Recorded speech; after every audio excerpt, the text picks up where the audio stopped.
In this video called Shadow Work for Empaths and HSPs, we'll keep shadow work gentle, kind and doable for sensitive nervous systems so you can heal without losing yourself in the process.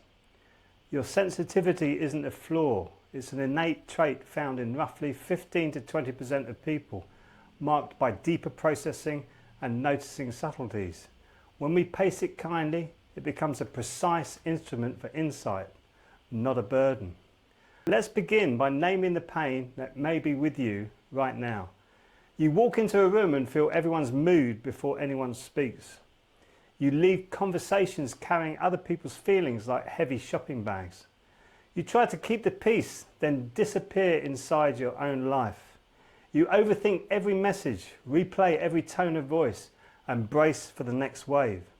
Your body keeps the score, buzzing nerves, tight chest, headaches, restless sleep and that drained empath hangover after social time. If that sounds like you, nothing is wrong with you. Your system is simply highly responsive. Our goal is containment, not shutdown. Choice, not over-functioning.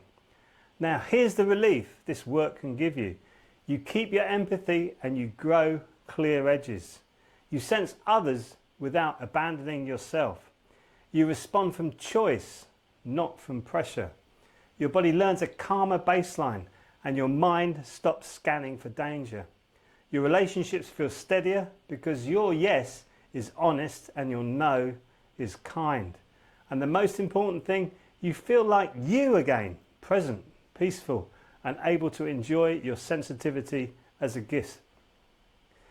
Neuroimaging on highly sensitive people shows stronger activation in regions for awareness and empathy. Evidence that your brain really does register more. Shadow work helps you direct that gift with steadiness. If that sounds nourishing, stay with me. I'm going to give you a high-level healing plan designed especially for empaths and highly sensitive people. What to do? Not a strict minute-by-minute routine. Here's a quick story to ground us. I'll call her Layla. She could read a room perfectly, but she could not hear herself. Every disagreement left her shaking, apologising and exhausted. We did one thing first. We taught her body what safe enough feels like. Little breaths, gentle tapping, feet on the floor. Then we practiced one sentence. I need a moment and I'll come back. In a month, her sensitivity became a superpower again, not a burden. She did not become less sensitive, she became more resourced. Think of this as working within your window of tolerance, the zone where you can feel and think at once. When you edge out of it, pause, regulate and return. That pacing is what makes growth stick. And before anything else, safety before insight. We keep things small, kind and repeatable. We do not force a breakthrough. We build trust with your nervous system a few minutes at a time. Breath tells your vagus nerve to stand down. Gentle movement metabolizes stress. Grounding reminds your mind we are here, not there.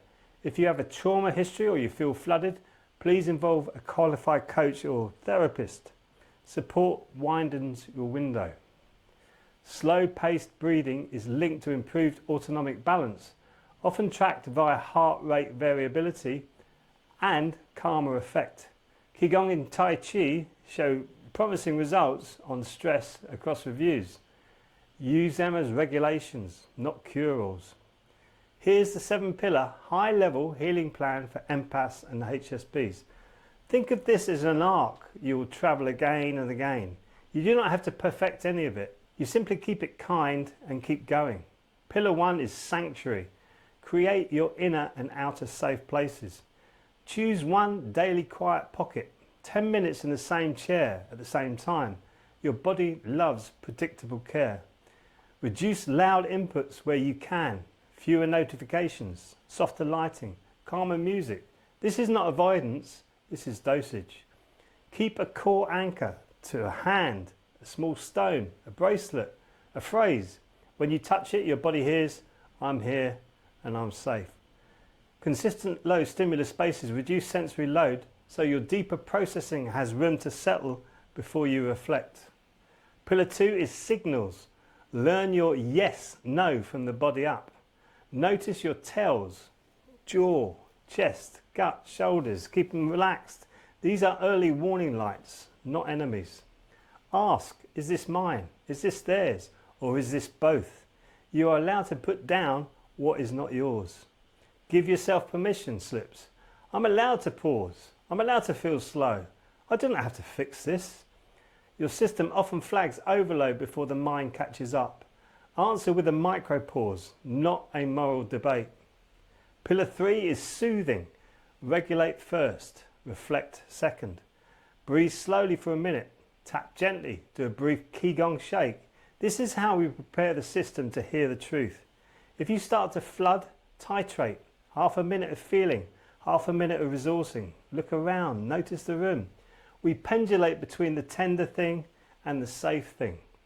That titration and pendulation approach, touching challenges, then safety, comes from somatic trauma work and helps prevent overwhelm. Pillar 4 is story. Name what happened without self-attack. Keep language simple and kind. Something in me feels scared when voices get sharp. When you can name it, you contain it. When you attack yourself, you abandon it. We are practicing loyal honesty. Naming softens projection. Less energy spent blaming, more capacity to choose. Pillar 5 is sovereignty. Set warm, clear edges. Edges are not walls, they are the shape your love lives in. 2 sentences you can borrow. I want to hear you and I need a slower pace. I can help tomorrow morning. Tonight I'm at capacity. Boundaries are pro-relationship because they make your yes and your no trustworthy. If it helps, pair a boundary with a simple if-then plan so it appears on time. If my chest tightens, then I ask for a pause. Pillar 6 is soft expression. Gentle journaling without overwhelm. Short and kind beats long and messy. 3 prompts, 10 minutes, then stop. Focus on needs and values, not blame. The value under this pain is respect. A tiny action that honours respect is to ask for clarity tomorrow. Brief, structured writing across a few days tends to offer small but reliable relief. Keep it light and regular, not intense. Support and replenishment do not heal alone. Choose one safe person or group where you can be seen without being fixed. Being witnessed melts shame. Replenish on purpose. Time in nature, simple food, slower evenings, early bed. Sensitivity needs fuel. Qigong fits beautifully here. Breath, movement and grounding in one practice. Mind-body routines like Qigong and Tai Chi are associated with reduced perceived stress in controlled studies. Treat them as steady nourishment. A gentle month arc you can hold in your mind. Week 1, sanctuary and signals.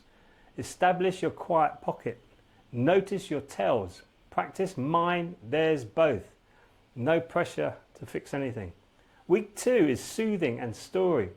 Pre-regulate first and then name what is here. Keep language warm. Stop when you feel a little relief. That's enough. Week 3 is sovereignty.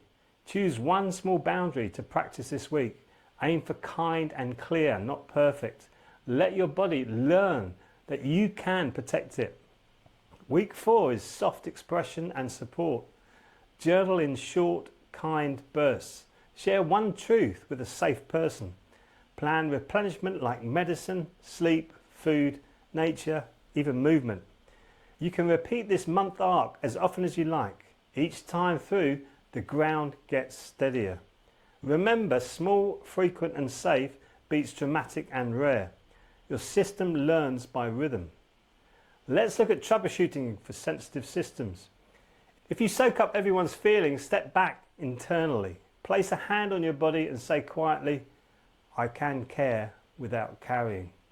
If guilt shouts when you set a boundary, answer it with truth.